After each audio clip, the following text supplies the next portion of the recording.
Rivalries in football often exist for singular reasons. It's not that they're simplistic, but rather we understand why they are there.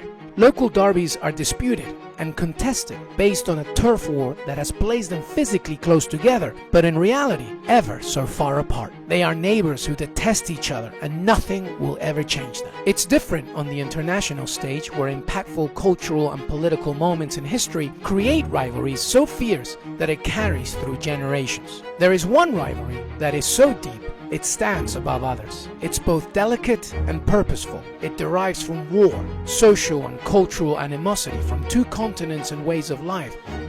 This is Argentina and England, a match like no other.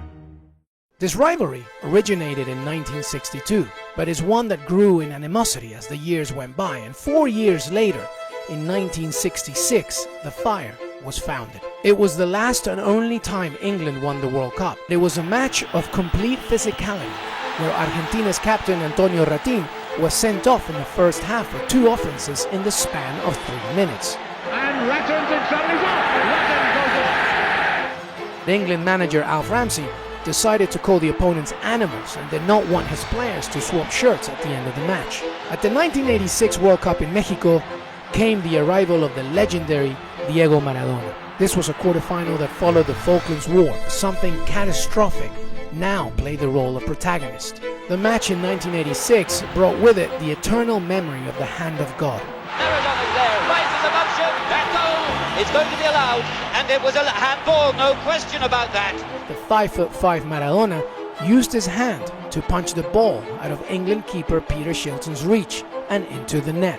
4 minutes later, Maradona would score the goal of the century, which is one of the greatest works of art you will ever see on the pitch. Comes inside Butcher, leaves it for dead.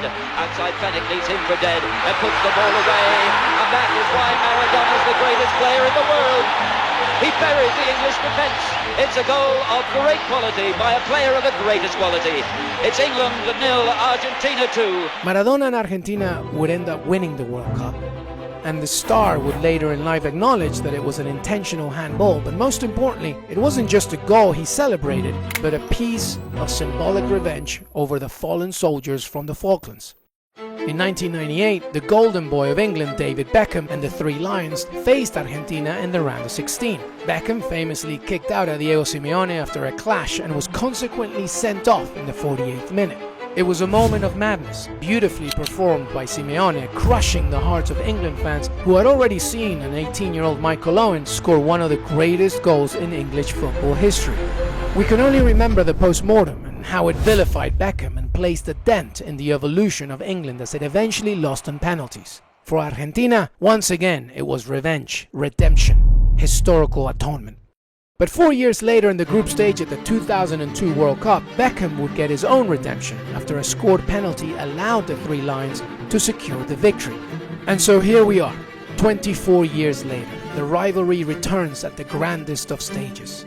There might be an argument to be made about the fact that this rivalry means more for Argentina than England, but this England side is also equally charged. It is a team that has already faced incredible hostility and extreme conditions. Most importantly, they are aware that Argentina is still the defending champion for a reason.